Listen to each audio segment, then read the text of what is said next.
موجود ہونا یا اس کا قوی اندیشہ ہونا، اس کی 3 صورتیں ہیں۔ ایک تو یہ کہ کوئی بیمار ہے اور روزے میں بیماری بڑھنے کا خوف ہے، دوسرا یہ کہ روزے سے بیماری لمبی ہونے کا اندیشہ ہے، تیسرے یہ کہ فی الحال تو تندرست ہے مگر جو ڈاکٹر ہے اس نے کہا ہے کہ اگر تم روزہ رکھو گے تو زیادہ بیمار ہو جاؤ گے۔ تو ان سب صورتوں میں قضا کرنے کی اجازت دی گئی ہے کہ مریض جو ہے وہ قضا کر سکتا ہے۔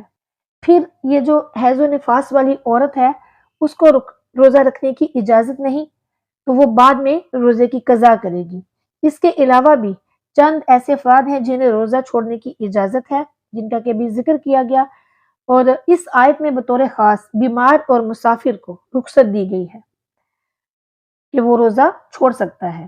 یعنی اگلا جو حصہ ہے آیت کا، او علی سفرن، یعنی کہ جو سفر میں ہوگا، تو جو سفر میں ہے وہ بھی روزہ چھوڑ سکتا ہے، اور جو بیمار ہے وہ بھی روزہ چھوڑ سکتا ہے۔ اب سفر کے بارے میں شریعت میں 92 کلومیٹر یا 57 میل یعنی 92 کلومیٹر، اس سے یہ مسافت ہے، یعنی کہ جو 57 میل یا 92 کلومیٹر کا ارادہ کر کے وطن سے نکل جائے تو وطن سے نکل جانے کا نام سفر ہے، اور جب تک کہ کہیں 15 روز ٹھہرنے کی نیت نہ کرے وہ مسافر ہی ہوگا۔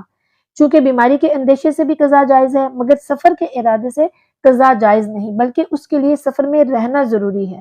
اسی لیے یہاں پر اعلیٰ سفرین فرمایا گیا کہ جو شخص سفر میں ہو یا سفر پر سوار ہو تو ان دونوں کو یہ حکم ہے کہ وہ روزے چھوڑ سکتے ہیں۔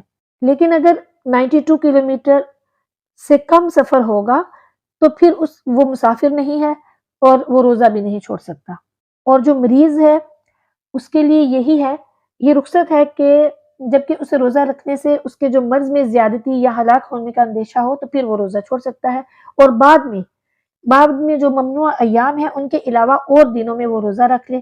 البتہ یہ بات یاد رکھے کہ مریض کو محض زیادہ بیماری کے یا ہلاکت کے صرف وہم کی بنا پر روزہ چھوڑنا جائز نہیں، بلکہ ضروری ہے کہ کسی دلیل یا سابقہ تجربہ یا کسی ایسے طبیب کے کہنے سے غالب گمان ہو جو کہ طبیب ظاہری طور پر فاسق نہ ہو، تو پھر وہ اس کو رخصت ہے کہ وہ روزہ چھوڑے۔ اب روزے کی جو رخصت ہے اس کے بارے میں چند اہم مسائل ہیں۔ ایک تو یہ کہ جو فی الحال بیمار نہ ہو لیکن مسلمان ماہر طبیب یہ کہے کہ وہ روزہ رکھنے سے بیمار ہو جائے گا، وہ روزہ چھوڑ سکتا ہے۔ دوسرا، حاملہ یا دودھ پلانے والی عورت کو اگر روزہ رکھنے سے اپنے یا بچے کی جان کا یا اس کے بیمار ہو جانے کا اندیشہ ہو تو اس کو بھی افطار جائز ہے، یعنی وہ بھی روزہ چھوڑ سکتی ہے۔ اور تیسرا یہ کہ جس مسافر نے طلوع فجر سے قبل سفر شروع کیا تو اس کو تو روزہ چھوڑنے کی اجازت ہے، لیکن جس نے طلوع فجر کے بعد سفر کیا اس کو اس دن کا روزہ چھوڑنے کی اجازت نہیں ہے۔ اب آگے جو ہے فدیتن، یعنی جو فدیہ دینا ہے، فدیتوں تو عام مسکین، ایک مسکین کا فدیہ، یعنی وہ بوڑھا جس کی عمر ایسی ہو گئی کہ اب روز بروز کمزور ہی ہوتا چلا جائے گا، جب وہ روزہ رکھنے سے عاجز ہو، یعنی نہ اب رکھ سکتا ہے اور نہ ہی وہ آئندہ اس میں اتنی طاقت ہے کہ وہ روزہ رکھے، کہ اس کی اتنی امید نہیں کہ آئندہ وہ اتنی طاقت اس میں آئے گی کہ وہ روزہ رکھے گا، تو اس کے لیے جائز ہے کہ وہ روزہ نہ رکھے، اور اپنے ہر روزے کے بدلے فدیے کے طور پر نصف سا یعنی 80 گرام کم 2 کلو گندم یا اس کا آٹا دے دے یا اس کی قیمت دے دے، اور اگر فدیہ جو سے دینا ہو تو گندم سے دگنا دینا ہوگا۔ یہ بھی یاد رہے کہ اگر فدیہ دینے کے بعد روزہ رکھنے کی قوت آ گئی تو پھر روزہ رکھنا بھی لازم ہو جائے گا۔ اگر کوئی بوڑھا غریب اور نادار ہو، مفلس ہو اور فدیہ دینے کی قدرت بھی نہ رکھتا ہو تو وہ اللہ تعالیٰ سے استغفار کرتا رہے۔ آگے ہے فَمَا تَطَوَّعَ خَيْرًا، کہ پھر جو کوئی اپنی طرف سے زیادہ نیکی کرے، فَهُوَ خَيْرٌ لَهُ، تو وہ اس کے لیے بہتر ہے۔ فدیے کی مقدار تو مخصوص ہے، لیکن اگر کوئی زیادہ دینا چاہے تو اپنی خوشی سے دے سکتا ہے، اور جتنا زیادہ دے گا اس کو اتنا ہی زیادہ ثواب ملے گا۔ جیسے کہ بعض صحابہ کرام رضوان اللہ علیہم اجمعین نے نماز کے خوش و خضوع میں فرق پڑنے پر پورا بھاگ صدقہ کر دیا۔ یہاں یہ مسئلہ بھی یاد رہے کہ مسافر اور مریض کو روزہ نہ رکھنے کی اگرچہ اجازت ہے لیکن زیادہ بہتر اور افضل روزہ رکھنا ہی ہے۔ اب روزے کے تو بہت سے فوائد ہیں، بہت برکتیں ہم پیچھے بھی پڑھ چکے ہیں، اور مزید روزے کے جو طبی فوائد ہیں ان کے بارے میں جانتے ہیں کہ روزے کے طبی فوائد کیا ہیں۔ طبی لحاظ سے بھی روزوں کے بہت سے فوائد ہیں، کچھ آپ کے ساتھ ذکر کروں گی کہ روزہ رکھنے سے معدے کی تکالیف اور اس کی بیماریاں ٹھیک ہو جاتی ہیں، اور جو نظام ہضم وہ بہتر ہو جاتا ہے۔ روزہ شوگر لیول، کولیسٹرول لیول اور بلڈ پریشر میں اعتدال لاتا ہے، اور اس کی وجہ سے دل کا دورہ پڑنے کا خطرہ بھی نہیں رہتا۔ روزے کے دوران خون کی مقدار میں کمی ہو جاتی ہے اور اس کی وجہ سے دل کو انتہائی فائدہ مند آرام پہنچتا ہے۔ روزے سے جسمانی کھچاؤ، ذہنی تناؤ، ڈپریشن اور نفسیاتی امراض کا خاتمہ ہوتا ہے۔ روزہ رکھنے سے موٹاپے میں کمی واقع ہوتی ہے، اضافی چربی جو ہے وہ ختم ہو جاتی ہے، اور روزہ رکھنے سے بے اولاد خواتین کے ہاں اولاد ہونے کے امکانات بھی کئی گنا بڑھ جاتے ہیں۔ روزے کی بہت سے یہ طبی فوائد بھی ہیں، برکتیں بھی ہیں۔ اسی ضمن میں ایک واقعہ آپ کے ساتھ شیئر کروں گی۔ اعلیٰ حضرت امام احمد رضا خان رحمۃ اللہ تعالیٰ علیہ فرماتے ہیں کہ ابھی چند سال ہوئے ماہ رجب میں حضرت والد ماجد خواب میں تشریف لائے اور مجھ سے فرمایا اب کی رمضان میں مرض شدید ہوگا، روزہ نہ چھوڑنا، اور ویسا ہی ہوا، اور ہر چند طبیب وغیرہ نے کہا مگر میں نے بحمدللہ تعالی روزہ نہ چھوڑا، اور اسی کی برکت نے بفضل تعالی شفا دی۔ حدیث مبارکہ میں ارشاد ہوا کہ روزہ رکھو تندرست ہو جاؤ گے۔ سبحان اللہ۔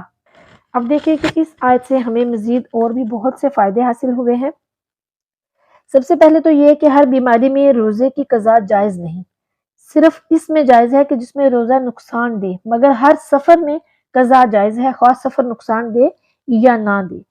پھر یہ کہ مجبوری دور ہوتے ہی قضا واجب ہے، مثلا مسافر کے 15 روزے رہ گئے، گھر آ کر 5ویں روز مر گیا تو ان 5 روزوں کی پکڑ ہوگی جن میں وہ گھر رہا۔ چاہیے کہ سفر سے آتے ہی اور بیماری سے اچھا ہوتے ہی قضا شروع کر دے۔ سفر میں روزہ رکھنا بہتر، نہ رکھنا جائز ہے، مگر مسافر پر نماز کا قصر واجب ہے، کیونکہ حدیث مبارکہ میں ہے کہ یہ نماز کی کمی اللہ کا صدقہ ہے، یعنی کہ جو نماز قصر ادا کرتے ہیں، 4 فرض کو 2 فرض کر کے پڑھنا، یہ قصر نماز اس کو کہتے ہیں، یعنی نماز میں کمی کرنا۔ اب خیال رکھیے کہ مسافر کے روزے اور نماز میں 2 طرح فرق ہے۔ ایک یہ کہ اسے روزے قضا کر دینا جائز ہے، واجب نہیں، مگر نماز کا قصر اس پر فرض ہے۔ دوسرے یہ کہ مسافر چھوٹے ہوئے روزوں کی قضا کرے گا، مگر ان 2 رکعتوں کی جو اسے معاف کر دی گئی قضا نہیں کرے گا، یعنی کہ جو 4 فرض تھے نماز کے تو اس کو 2 کر کے وہ پڑھے گا، تو باقی 2 کی وہ قضا نہیں دے گا۔ لہٰذا مسافر کے روزوں پر اس کی نماز کو قیاس کرنا درست نہیں ہے۔ پھر اس آیت سے یہ معلوم ہوا کہ بدنی عبادت کا فدیہ مال بن سکتا ہے۔ دیکھیں کہ روزہ بدنی عبادت ہے، مگر اس کے فدیے میں مسکین کو کھانا کھلا دینا درست ہے۔ لہٰذا مردے کے ذمہ، یعنی کہ جو دنیا سے جا چکا ہے، اس کے ذمہ اگر نمازیں رہ گئی ہوں، یعنی کوئی فوت ہو گیا اور اس کی نمازیں قضا جو ہیں وہ رہ گئی ہوں، تو ان کا فدیہ دے دینا درست ہے۔ ایک نماز کا فدیہ ایک روزے کے فدیے کی طرح ہے، اور اگر سارا فدیہ نہ دیا جا سکے تو ہیلہ اسقاط کرنا درست ہے۔ اب کچھ مسئلے بھی ہیں۔ ایک یہ کہ پہلا مسئلہ یہ کہ سال میں 5 دن روزے رکھنا حرام ہے، عید الفطر، عید الاضحیٰ اور عید الاضحیٰ یعنی بقرہ عید جو ہے اس کے 3 دن 11ویں، 12ویں اور 13ویں ذوالحجہ کو روزہ نہیں رکھ سکتی۔ یعنی یوں سمجھ لیجئے کہ عید الفطر جو ہے جس کو ہم چھوٹی عید بولتے ہیں، اس دن روزہ نہیں رکھ سکتے، اور جو عید الاضحیٰ ہے جو کہ بڑی عید ہے، بقرہ عید ہے، اس کا پہلا دن اور اگلے 3 دن، یعنی کہ بقرہ عید کے بعد 3 دن 11ویں، 12ویں اور 13ویں ذوالحجہ، یہ روزے ہم ان دنوں میں روزے نہیں رکھ سکتے۔ لہٰذا مریض اور مسافر ان دنوں کے علاوہ میں قضا کرے، یعنی اگر آپ نے روزے قضا کرنے ہیں تو ان دنوں میں روزہ کوئی بھی نہیں رکھے گا، وہ ان دنوں کے علاوہ جو ہے جب مرضی قضا کر لے۔ پھر یہ کہ فقط بیماری کے وہم پر روزہ نہ رکھنا جائز نہیں، یعنی وہم ہو جائے کہ میں بیمار، یہ والی بیماری ہے تو مجھے یہ ہو جائے گا، وہ ہو جائے گا، تو اس بات پر یہ تو صرف وہم ہے نا، تو اس لیے اس وہم کے بنا پر روزہ نہیں چھوڑ سکتے جب تک کہ بیماری کا اندیشہ معتبر نہ ہو۔ اچھا یہاں ایک یہ مسئلہ بھی ہے کہ جو شخص 57 میل کے فاصلے پر جانے کا قصد کرتا ہو اور اس درمیان میں سفر توڑنے کا ارادہ بھی نہ ہو تو وہ مسافر ہوتا ہے.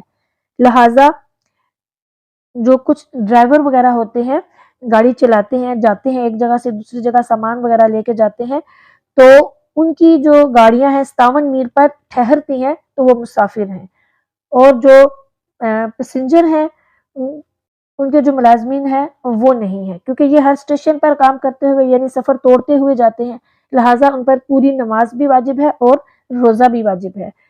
اور ایک اور مسئلہ یہ ہے کہ جو شخص صبح سے پہلے سفر کو نکل جائے وہ افطار کر سکتا ہے اور جو صبح کے بعد وطن سے نکلے اس پر روزہ واجب ہے.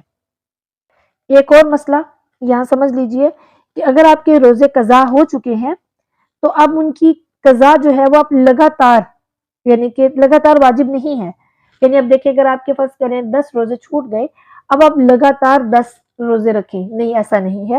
آپ الگ الگ بھی رکھ سکتے ہیں جیسے کہ اب آپ کے 10 روزے ہیں ہفتے میں 2 دن آپ نے روزہ رکھ لیا پھر اگلے ہفتے میں رکھ لیا 2 رکھ لیے 3 رکھ لیے ایک دن رکھا ایک دن چھوڑ دیا ایک دن رکھا ایک دن چھوڑ دیا اس طرح کر کے بھی آپ روزہ رکھ سکتے ہیں. یعنی کہ جو قضا روزے ہیں ان کی بات ہو رہی ہے. اچھا صوفیہ کرام جو ہیں وہ اس آیت کی بہت ہی خوبصورت بہت ہی پیاری تفسیر بیان کرتے ہیں. فرماتے ہیں کہ اعمال درخت ہیں اور جزا ان کا پھل. دنیاوی درخت عام طور پر بڑے ہوتے اور پھل چھوٹے مگر دینی درخت یعنی اعمال تھوڑے مگر ان کے پھل جو ہیں وہ بہت بڑے ہوتے ہیں. اس لیے یہاں فرمایا گیا کہ تم پر تھوڑی سی مدت کے روزے فرض ہیں مگر ان کے جو پھل ہیں وہ دائمی ہیں ہمیشہ ہیں. درختوں کو ساری آفات سے بچاؤ تاکہ اچھے پھل پاؤ. ایسے ہی روزے تمام بری حرکتوں سے پاک رکھو. جسمانی اور روحانی کھاد اور پانی انہیں دیے جاؤ مگر جو تم میں سے مرض نفسانی میں مبتلا ہو یا سرائے دنیا میں مسافرانہ زندگی گزارنے کی وجہ سے اس کا کبھی پورا اہتمام نہ کر سکے تو مایوس ہو کر چھوڑ نہ دے بلکہ جیسے ممکن ہو ادا کرے اور آئندہ اس کے بدلے کی کوشش کرے اور جو ایسے روزے کی طاقت نہ رکھے وہ کچھ فدیہ بھی ادا کر دے. مگر صحیح یہی ہے کہ روزہ ہی رکھنا بہتر ہے. اللہ تعالیٰ سے دعا ہے کہ وہ ہمیں رمضان المبارک کے روزے رکھنے کی توفیق عطا فرمائے. علم دین سیکھ کر اس پر عمل کرنے کی اور دوسروں تک پہنچانے کی توفیق عطا فرمائے. آمین.